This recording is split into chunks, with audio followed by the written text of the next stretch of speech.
राधे कृष्ण भगवान की, भारत माता की, नर्मदा मैया की, पधारे हुए बहनों और भाइयों की और मेरे भांजे और भांजियों की। मंच पर विराजमान हमारे इस क्षेत्र के लोकप्रिय विधायक और कर्मठ नेता आदरणीय श्रीमान रमाकांत भार्गव जी, रहती नर्मदापुरम में है, लेकिन राज्यसभा का सांसद पूरे देश का होता है। मेरी ऐसी बहन जिसका स्नेह सदैव मिला है, आदरणीय श्रीमती माया नारोलिया जी, हमारे पूर्व विधायक वरिष्ठ नेता राजेंद्र सिंह राजपूत जी, बहन श्रीमती नीतू महेंद्र यादव जी, रेणुका मृगेंद्र मंडलोई जी, जनपद पंचायत सिवनी के अध्यक्ष, और जिनके क्षेत्र में हम बैठे हैं बहन श्रीमती सुनीता अर्जुन मालवी जी, अध्यक्ष नगर परिषद, आदरणीय भैयालाल यादव जी, चौधरी यादव अहिर समाज, आदरणीय रमन यादव जी, चौधरी यादव अहिर समाज, मेरे बाल सखा परम मित्र आदरणीय आसाराम यादव जी, बड़े भाई हमारे, मेरे भी बड़े भाई हैं और बचपन से साथ जुड़े हैं आदरणीय रामविलास यादव जी, जिनके दान की जमीन पर आज हमारा ये भवन खड़ा है। दानदाता श्री राम भरोस यादव जी, उनका जोरदार तालियों से स्वागत करें। अभी जो संचालन कर रहे थे हमारे मित्र राम सजीवन यादव जी, आदरणीय राम भरोस यादव जी, रितेश यादव जी, कुंवर सिंह यादव जी, हरिशंकर यादव जी, कहाँ वकील साहब? व्यवस्था में लगे, व्यवस्था में लगने वाली बड़ा होता है। हेमंत पटेल जी, राजेंद्र कुमार यादव जी, और राजेंद्र कुमार एक नहीं, मरोड़ा वाले भी और नर्मदापुरम वाले भी, मुकेश यादव जी। अब चूंकि समय की सीमा है, इसलिए समाज के भी सभी पदाधिकारीगण, पधारे हुए सभी हमारे साथीगण, सभी सरपंचगण, बहनों भाइयों, भांजे भांजियों, मामा का हाथ जोड़कर प्रणाम आप सबको नमस्कार। गोवर्धन अंगुल उठे, रुके इंद्र के नीर, भय चिंता वह ना करे, जाके मित्र हीर।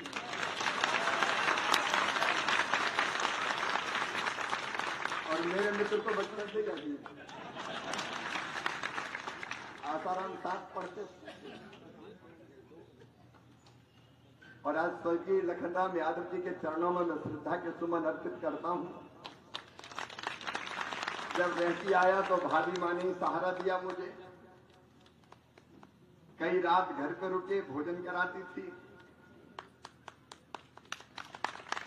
और मेरी बहन बैठी है यहाँ। जब पहली बार मैंने पदयात्रा की सलकनपुर से शुरू, तो लोगों का पागल हो गया, इतना काय की पद यात्रा है, चुनाव मुनाव कुछ थे नहीं। सलकनपुर के मंदिर से हम पैदल निकले, ऐसे नेता तो थे नहीं कि रेहटी में कोई स्वागत सत्कार की भीड़ लग जाए। बड़े भाई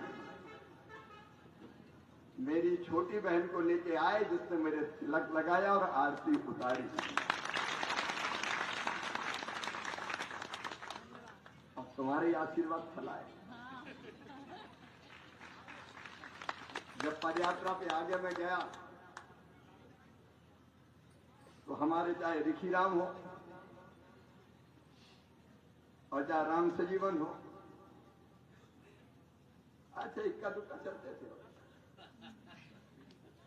कहीं कहीं जुड़ जाते थे, कहीं मिलते ही नहीं थे, लेकिन बचपन से आप सबका स्नेह मिला, और इसलिए सच्ची मित्रता के लिए हरिशंकर मेरे मित्र साथी, ये सब बचपन के गुण ही है मेरे। बाल सखा पटिया कमेटी वाले। अब मैं इनको कैसे भूल सकता हूं, इनके प्रेम को कैसे भूल सकता हूं। और वैसे भी सचमुच में यदुवंश अद्भुत है, जिसकी कीर्ति द्वापुर से लेके आज तक अमर है, अजर है।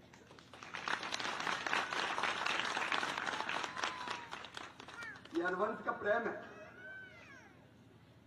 कि सृष्टि का सृजन और संहार करने वाला परमात्मा भी यहां जन्म लेता है। और वास्तव अगर देखो तो यशोदा मैया प्रेम की प्रतिमूर्ति अगर दुनिया में कोई है तो कन्हैया को गोद में खिलाने वाली यशोदा मैया।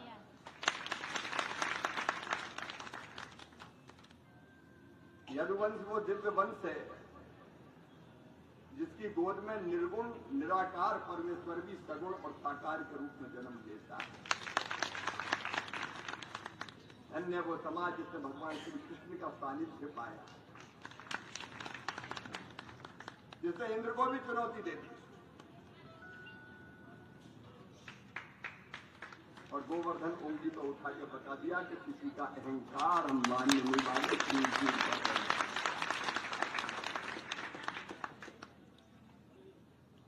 सचमुच में धन्य यदुवंश, जिसके पास गोपाल भी है, गो माता भी है और गीता जी भी है। कन्हैया ने उद्घोष किया, यदा यदा ही धर्मस्य ग्लानिर्भवति भारत अभ्युत्थानम धर्मस्य तदात्मानं सृजाम्यहम् परित्राणाय साधूनां विनाशाय च दुष्कृतां धर्म संस्थापनार्थाय संभवामि युगे। ये विश्व को आश्वस्त किया, जब जब धर्म की हानि होगी, अधर्म अनाचार और पाप बढ़ेगा, तब धर्म की रक्षा के लिए, अधर्म के नाश के लिए, सज्जनों को उद्धार के लिए और दुष्टों के संहार के लिए मैं बार बार इस धरती पर आऊंगा। मैं बार बार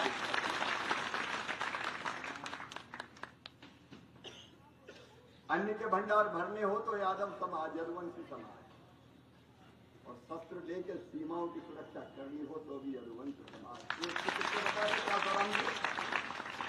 अपने क्षेत्र अभी दो तो मेरे पास है। लद्दाख में माइनस कितनी डिग्री है टेम्परेचर में खड़े रह के देश की सीमाओं की सुरक्षा करने वाला जवान हमारे सामने खड़ा है,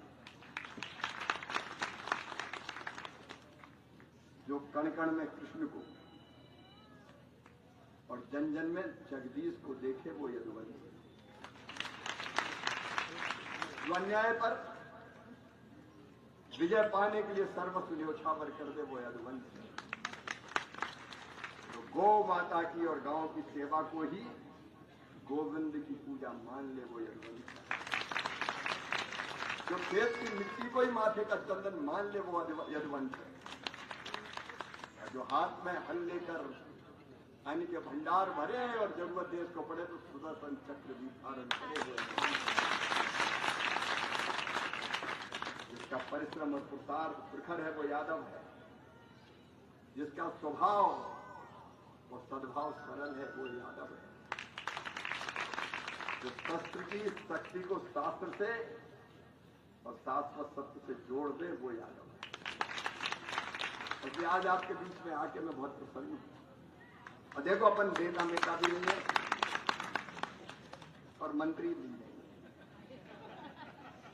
मैं तो आपका दोस्त हूं और मेरे भांजे भांजियों का मामा हूं। इनको आशीष देने आया। मेरे जीवन को दो चीजों ने बनाया। एक गीता जी,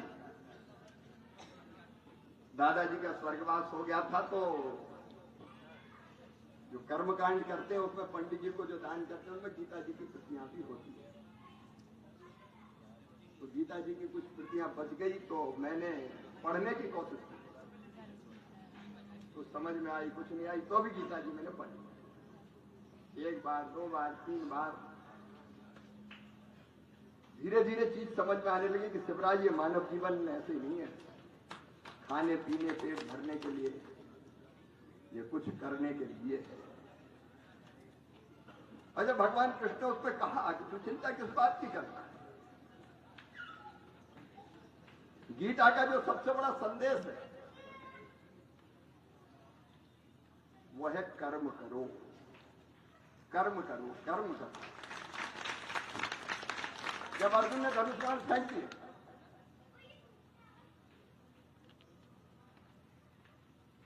मौका थूक सूख गया, रथ के पिछले हिस्से में बैठ गया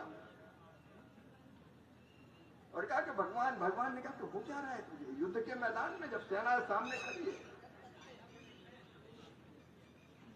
तू अस्त्र डाल रहा है। अर्जुन ने कहा था भगवान मैं किनको मारूंगा, मैं उनको मारूंगा जिनने बचपन में मुझे गोद में खिलाया है, मैं उनको मारूंगा जिनने मुझे धनुष और बाण चलाना सिखाया है।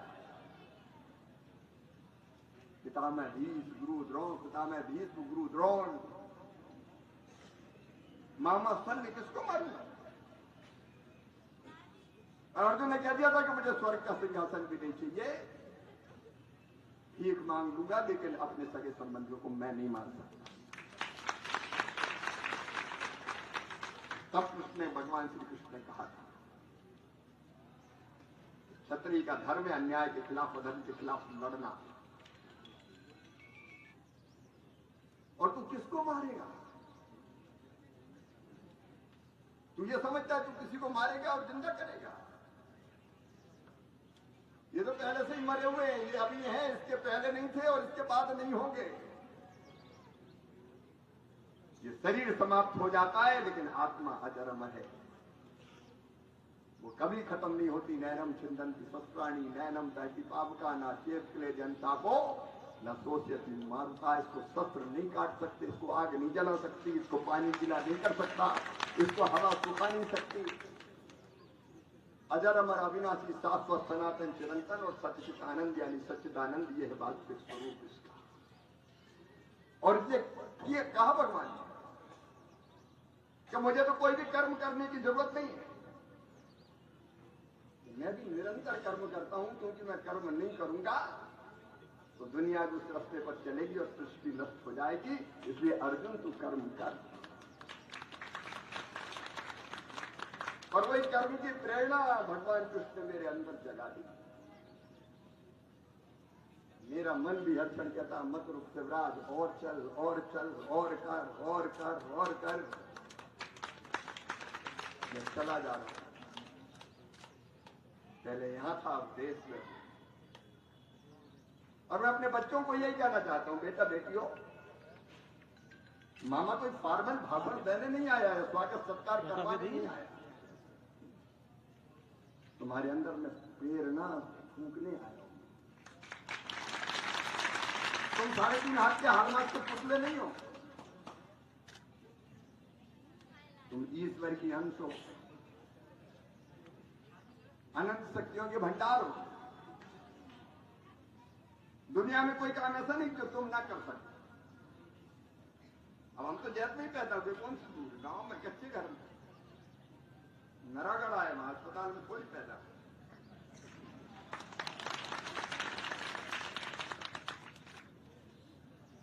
लेकिन काम करते करते आग थी मन में करना है करना है करना है।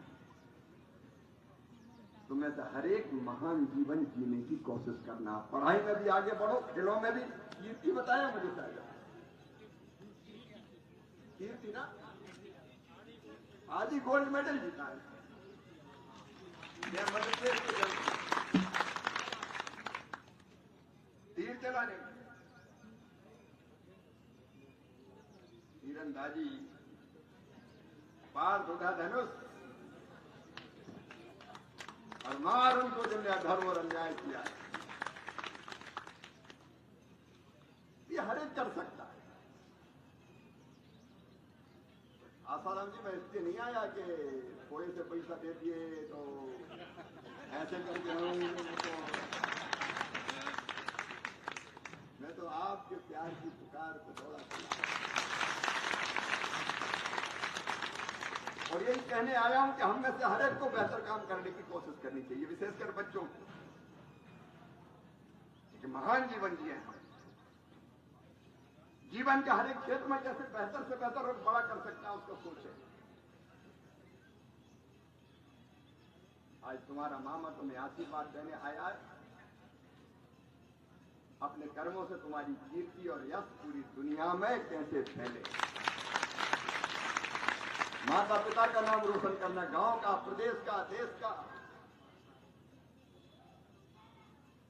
बड़े काम करना मेरे बेटा बेटी। भवन के निर्माण में जिन सब मित्रों ने सहयोग दिया, मैं आभारी हूं। देखिए, कोई एक प्रेरक बनता है जो लोगों को जोड़ने का काम करता है, और समाज को जोड़ना सबसे कठिन काम है। ये भी मान लेना, ये आसान नहीं है। किसी भी समाज को, मैं यादव समाज की बात नहीं करता, कोई भी सामाजिक काम करने आगे बढ़ता है तो कई कठिनाइयां आती है रास्ते में। कई जगह तो समाज के संगठन ही कई बढ़ जाते हैं। तो ये समाज जोड़ना सबसे कठिन काम है। लेकिन समाज को जोड़ के आपने 70 लाख रुपया इकट्ठे किए, मैं समाज को भी प्रणाम करता हूं। ये आसानी से नहीं होता। और आज ये भव्य भवन बनकर तैयार है। धार्मिक कार्यक्रम, सामाजिक कार्यक्रम, अलग तरह की गतिविधियों का केंद्र बने। और एक संकल्प और, हमारे समाज के जो गरीब बच्चे हैं, मुख्यमंत्री रहते हुए मैंने कई ऐसी योजना बनाई जो गरीब बच्चों के लिए वरदान बन जाए। अब उसमें लाडली लक्ष्मी भी है, गांव की बेटी भी है, लेकिन एक योजना मुख्यमंत्री मेधावी विद्यार्थी प्रोत्साहन योजना।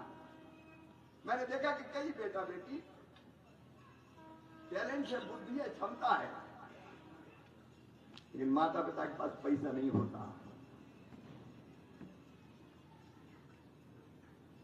मेडिकल इंजीनियरिंग जैसी पढ़ाई का सोच नहीं पाते। उस समय मेरे मन में आया कि रे शिवराज, तेरे रहते हुए मुख्यमंत्री गरीब कोई बेटा बेटी ये सोचे कि आप मेरे पास मम्मी पापा के पास पैसे होते तो मतलब क्या है? मतलब वो योजना ऐसी बनाई कि कोई भी समाज का बेटा बेटी अगर उसका टैलेंट है और उसका admission medical college, engineering college, IIT, IIM कहीं भी होगा, तो उस समय मैंने कहा था फीस मम्मी पापा नहीं, मामा भरवाएंगे, मध्य प्रदेश की सरकार भरवाएगी। और आज इंडेक्स मेडिकल कॉलेज में पढ़ने वाली मेरी बिटिया बैठी है, उसने आज मुझे जब आके कहा कि मामा उसी योजना में मैं पढ़ रही हूँ, तो मुझे लगा कि मेरा जीवन धन्य हो गया। ऐसे बच्चे निकले और कोई ऐसा बच्चा पीछे ना रह जाए। और मैं भी आपके साथ, मैं सबका हूं, किया राम मैं सब जानी, सब में कन्हैया है, सब में राम है। हर एक चेतना उसी परमात्मा का अंश है। हम सब एक परिवार में, नेता थोड़ी हूं, मैं भाई हूं, इच्छा होती सबको गले लगाऊं। हर बच्चे के सिर पे स्नेह से हाथ फेरूं और आशीर्वाद। खूब पढ़ो बेटा बेटियों। समाज को भी मैं हृदय से धन्यवाद देता हूं अच्छे काम के लिए। यहाँ कोई घोषणा करना भी अहंकार है, आप बता दीजिएगा। चर्चा करके जो संभव होगा, ढोल बजा के क्या करना। इसका मतलब महाराज जी ने गलत नहीं किया है, कमिटमेंट पक्का है उनका। आप सबको बहुत बहुत धन्यवाद, प्रणाम करता हूं। जाने की इच्छा नहीं हो रही, लेकिन फ्लाइट पकड़ के दिल्ली जाना है। कल मेरा छत्तीसगढ़ में कार्यक्रम है।